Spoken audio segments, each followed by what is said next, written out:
about the ability to discipline your disappointments. And I just feel like it's such a powerful statement in the context of what we talk about a lot, whether it's parenting or marriage or relationships or whatever it is.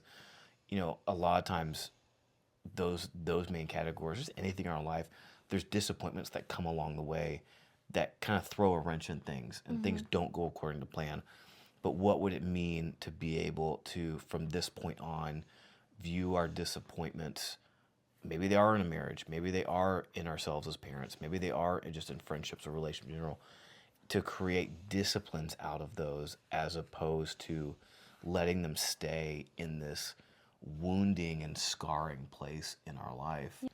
Yeah, I think one, it requires, and I may have mentioned this before, I think it requires a level of a predetermined approach Okay. of like understanding, hey, in my parenting, there's going to be disappointments either in myself Or in life, there, really. yeah, but even just trying to get specific in terms of like what are those areas that I feel or maybe I experience disappointment the most. Like, we joke about it. I experience disappointment regarding sports way differently than you do. Yeah. Okay, so even though we're married, I may experience disappointments in our marriage differently than you do. I may experience That's true, yeah. disappointments in our parenting than you do. And so I think it's understanding, okay, what are those areas in my life that maybe disappointment hits a little bit harder for me. When I get disappointed in this area, it hits a little bit harder.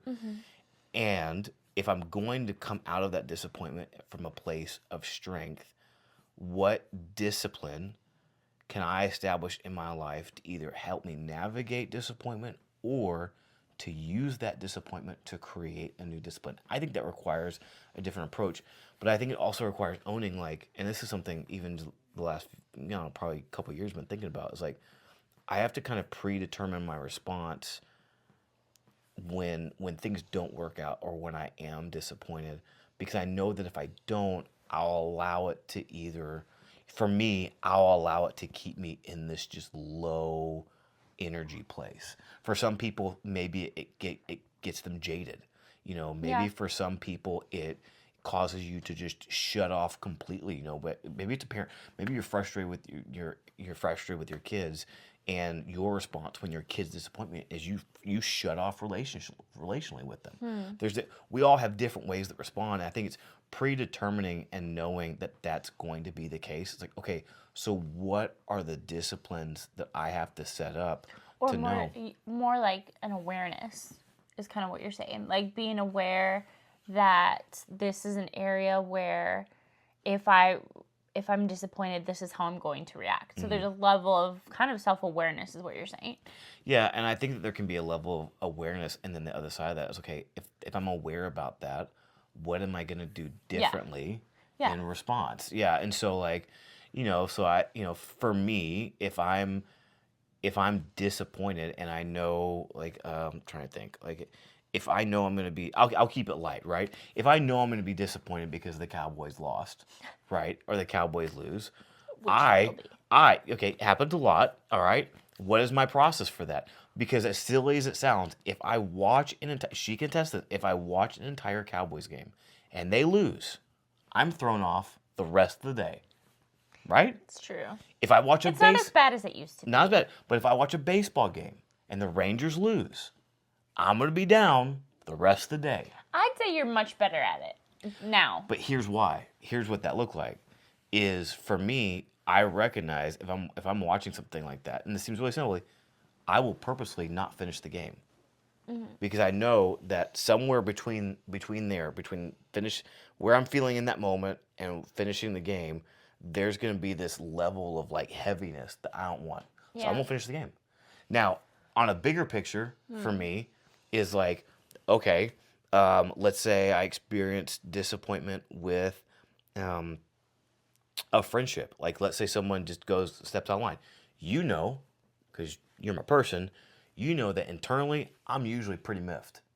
People usually will not often know how frustrating and irritating I find that.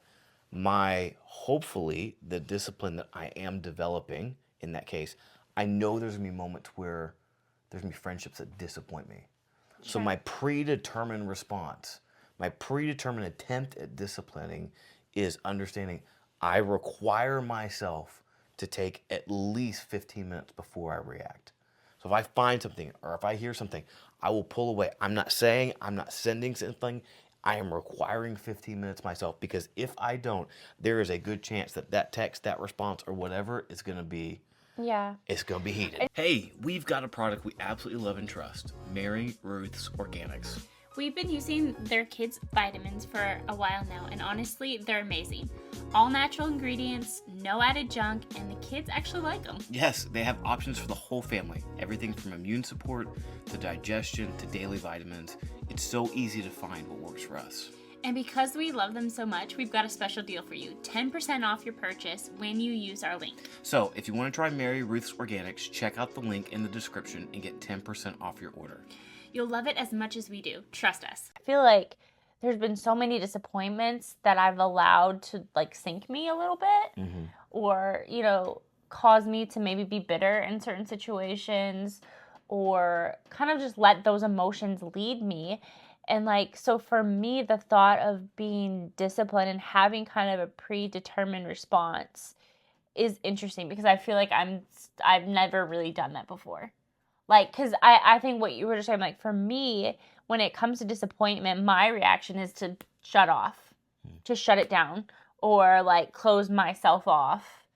And, I mean, one, that doesn't help anybody, but it also, the next step beyond that for me of the, like, I'm going to shut down is basically to kind of, you know, how do I say it in a more pleasant way, but basically kind of tell everyone to shove off and, you know, leave me alone. Yeah. And like, that's not healthy. So like that, I think that's something I'm becoming more aware of. I think it's interesting because like, but the interesting thing, I keep saying that, but I don't ever like view any disappointment with our kids that way. Like, I have moments where I'm disappointed in something that happens, or disappointed in my response with them, or maybe their response with me. But like for me in that moment, it usually pushes me to like prayer, in the sense of like, okay, Lord, like I don't know what to do. I don't know what to do in this situation. Like, help me. Or like it pushes me to be like, you know what? I got to look at what caused my response to be that response to be less positive, I guess, or to lean more into that disappointment I feel, or into whatever negative response that I might have had that caused me to feel disappointed, and say, okay, like what caused me to feel that way, and what do I need to change so that doesn't lead me in that situation, if that makes sense.